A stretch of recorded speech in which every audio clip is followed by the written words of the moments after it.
नमस्कार दोस्तों, मेरा नाम रघुवीर सिंह सोंदिया है और मैं भी आप ही की तरह एक पंचायत चुनाव उम्मीदवार था। आप सभी को याद है कि विगत कुछ दिनों पहले हमारे मध्य प्रदेश में पंचायत चुनाव होने थे, जिसको सरकार ने कई कारणों की वजह से स्थगित कर दिया है। जिसमें एक कारण जो प्रमुख रहा वो था मध्य प्रदेश में पिछड़ा वर्ग को लेकर जो मामला सुप्रीम कोर्ट में पहुंचा था और इसी को सुप्रीम कोर्ट ने आधार मानते हुए कहा था कि मध्य प्रदेश में चुनाव केवल ओबीसी के साथ होंगे या फिर इन सभी वर्गों को सामान्य माना जाए। तो सरकार को आनन फानन में सभी वर्गों का ध्यान रखना था, इसी वजह से उन्होंने चुनाव निरस्त कर दिए। और कुछ जो ग्राम पंचायतें थी, इनमें चुनाव चिन्ह भी सरकार द्वारा आवंटित कर दिए गए थे और बाद में एकदम 6 जनवरी को यहाँ पर चुनाव होना था, उसके कुछ दिनों पूर्व ही चुनाव को स्थगित किया गया, जिसमें बहुत सारे उम्मीदवारों के बहुत पैसे खर्च हो गए और उन सभी जो ग्राम पंचायत के उम्मीदवार थे, इनको लगभग मानहानि का भी मामला हुआ है। और आज वर्तमान स्थिति देखी जाए तो सभी ग्राम पंचायतों में मध्य प्रदेश की में एक व्यवस्था जो है वो सुचारू रूप से चल नहीं पा रही है, क्योंकि सरकार ने अभी जो इन सरपंचों को चार्ज वापस दिया है, उनको भी लगभग उनके खाते भी अभी फ्रीज ही है, किसी के भी अभी खाते ओपन नहीं किए हैं। और मंत्रियों के भी तबादले हुए थे इधर उधर, तो मंत्रियों के खाते भी अभी इधर उधर एडजस्ट सभी पंचायतों में नहीं हुए। अभी सुप्रीम कोर्ट का हालिया निर्णय आया कि भाई मध्य प्रदेश सरकार ट्रिपल टेस्ट के आधार पर मध्य प्रदेश में चुनाव करा सकती। तो आज हम सब लोग उसी ट्रिपल टेस्ट को समझने की कोशिश करेंगे कि आखिर ये ट्रिपल टेस्ट क्या है और क्या मध्य प्रदेश में जो हाल ही में पंचायत मंत्री जी का एक्सक्लूसिव इंटरव्यू हुआ, उसमें उन्होंने कहा है कि भाई आप सभी लोग तैयारी में लग जाएं, मार्च अप्रैल में चुनाव हो जाएंगे। तो क्या हम इस बात को सत्य मान लें, क्या मार्च अप्रैल में वास्तव में चुनाव हो सकते हैं? तो इसी संदर्भ में आज हम लोग बात करेंगे।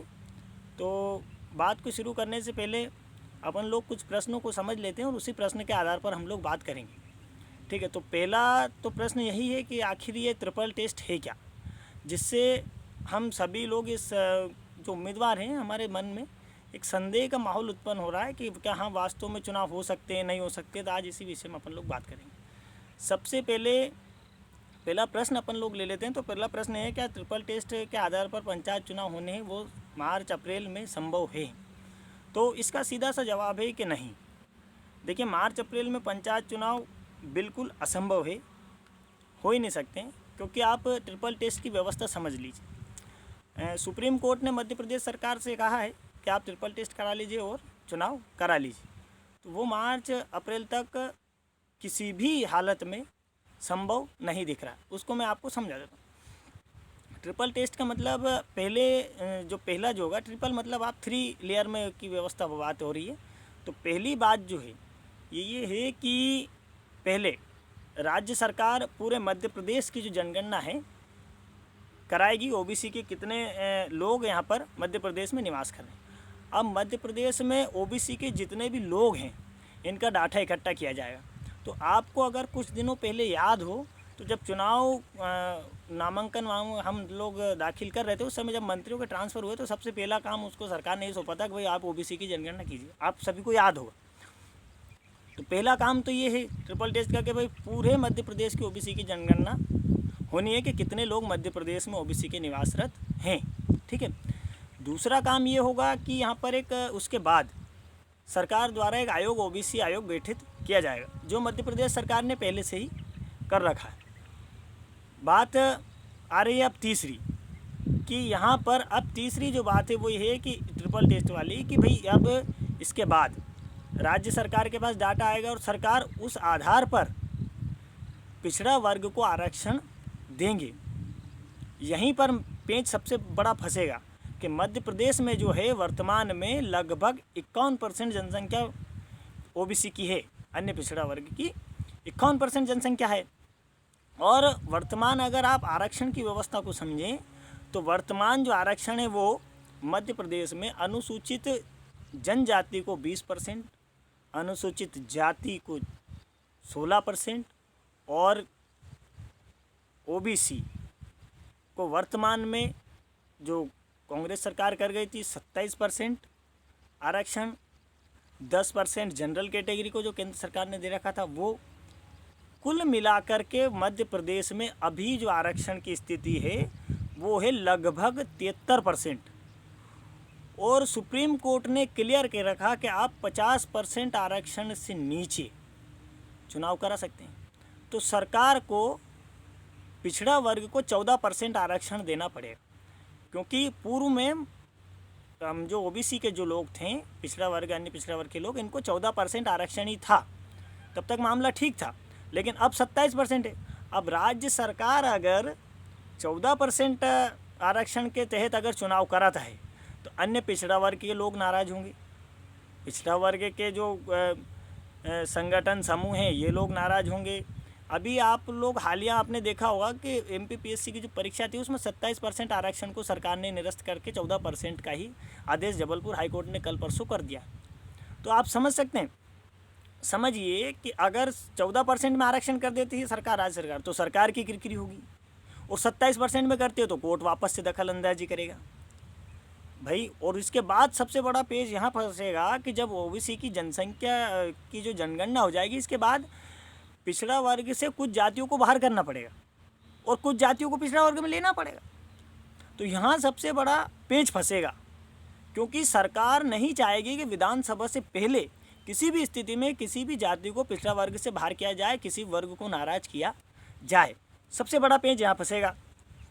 यहाँ पेज फंसेगा तो सरकार लगभग चुनाव विधानसभा के बाद कराने की स्थिति में है। और अभी पंचायत मंत्री ने भी एक भ्रामक जो जानकारी दी है, उन्होंने कहा कि आप सभी लोग वापस से पंचायत चुनाव की तैयारी में लग जाएं। तो भाइयों धैर्य बनाए रखें।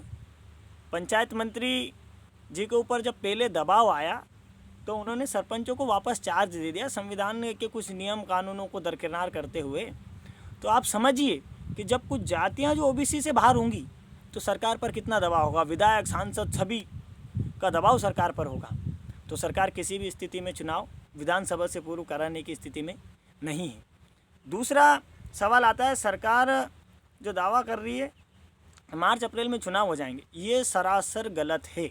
आप इस बात को मान कर चलिए कि चुनाव किसी भी स्थिति में मार्च अप्रैल तक नहीं होने, क्योंकि सरकार एक बड़े वर्ग को नाराज़ नहीं कर सकती, क्योंकि आरक्षण सरकार ज़्यादा नहीं दे सकती। 50% से ज़्यादा संविधान में प्रावधान नहीं है, राज्य सरकार विशेष प्रावधान कर ही नहीं सकती, संभव ही नहीं है।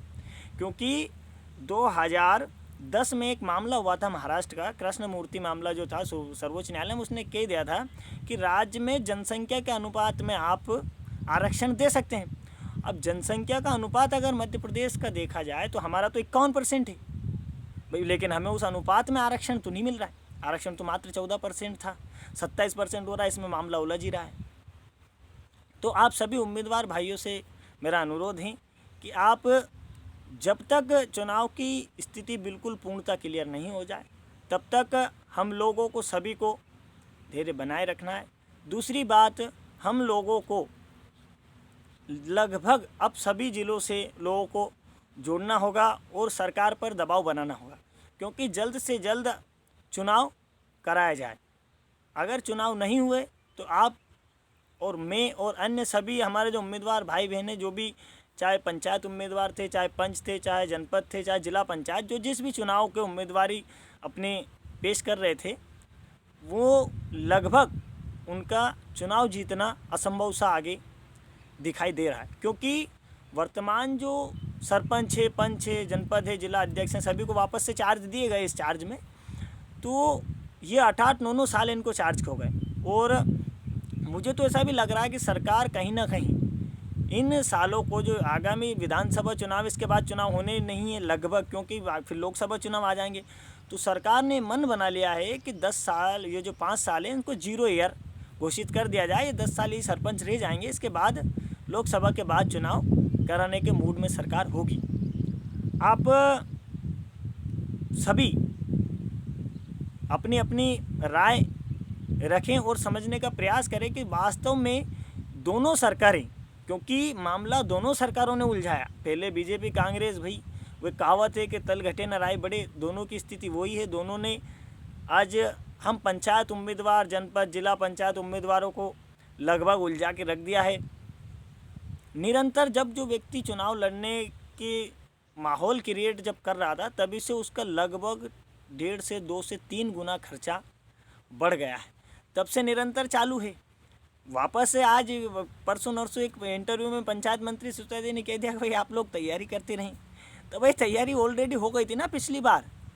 कई लोगों ने घर बेच दिए, कुछ लोगों ने ज़मीनें बेच दी, कुछ की गिरवे पड़ी हैं, कुछ ने अपने गहने बेच दिए घर के। अब क्या करेंगे? अब तो उनके पास कुछ है नहीं, वो तो ऑलरेडी तैयारी कर चुके थे। अब उनके पास बेचने को कुछ है ही नहीं। तो भाई मेरा पंचायत मंत्री जी से भी निवेदन है हाथ जोड़कर कि भाई आप ऐसी गलत जानकारी क्यों पेश कर रहे हैं? क्या आप ये चाहते हैं कि जो उम्मीदवार हैं इनको बिल्कुल आप साफ कर दें? क्या ये जीवन भर चुनाव नहीं लड़ सके इस स्थिति में आप इनको पहुंचाना चाह रहे हैं?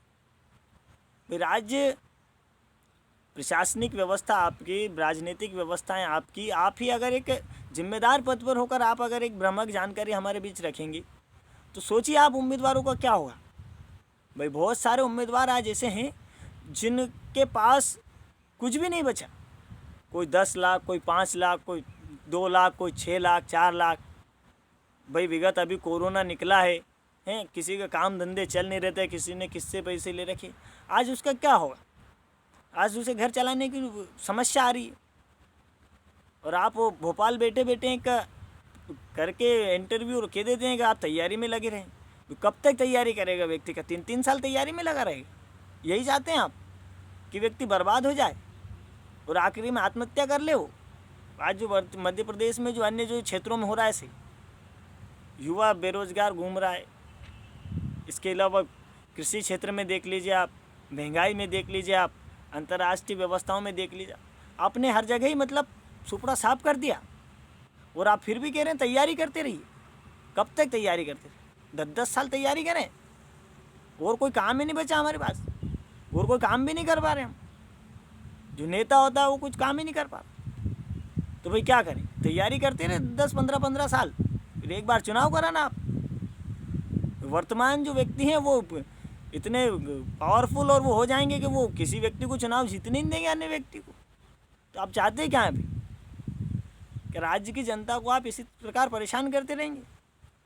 और हम लोग भी सभी लोग जिम्मेदारी पूर्वक, मेरा आप सभी लोगों से निवेदन है कि पूरे मध्य प्रदेश के जो लोग हैं, जो उम्मीदवार थे, आप सभी लोगों ने लाखों रुपए खर्च कर दिए।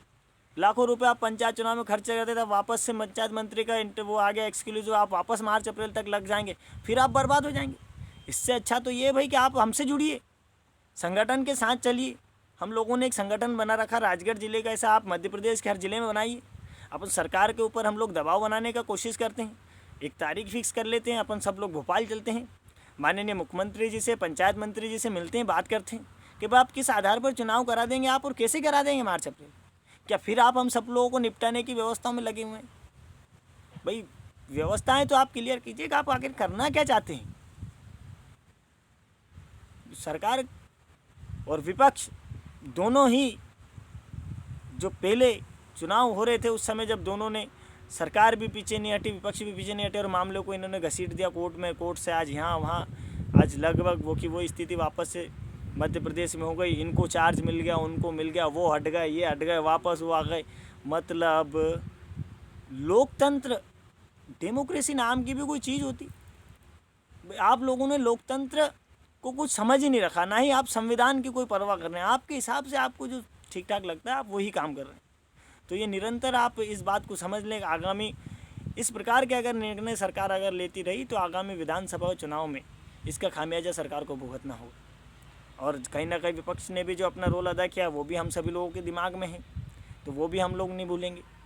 तो आप सभी मध्य प्रदेश के पंचायत, जनपद, जिला पंचायत उम्मीदवारों से मेरा निवेदन है कि आप सभी लोगों ने जब लाखों रुपए खर्च कर ही दिए हैं चुनाव में, तो 2-2, 4-4 हज़ार रुपये और सही भाई चला जाए राजधानी भोपाल और बात की जाए ताकि उसमें कुछ हल निकले। अन्यथा चुनाव, आप इस बात को बिल्कुल अपने दिमाग में बिठा ले कि चुनाव विधानसभा चुनाव के बाद होंगे। विधानसभा चुनाव के बाद कोई भी लोकसभा में ओबीसी जो इतना बड़ा वर्ग है 51% जिसकी जनसंख्या है मध्य प्रदेश, उसको नाराज़ करने की व्यवस्था नहीं करेगा तो लोकसभा के बाद होंगे। सरकार 5 साल 0 ईयर करेगी, इसमें कोई दो राय नहीं है। और चुनाव लगभग 10 साल इनके पूरे हो जाएंगे, उसके बाद ही हो सकते हैं। धन्यवाद।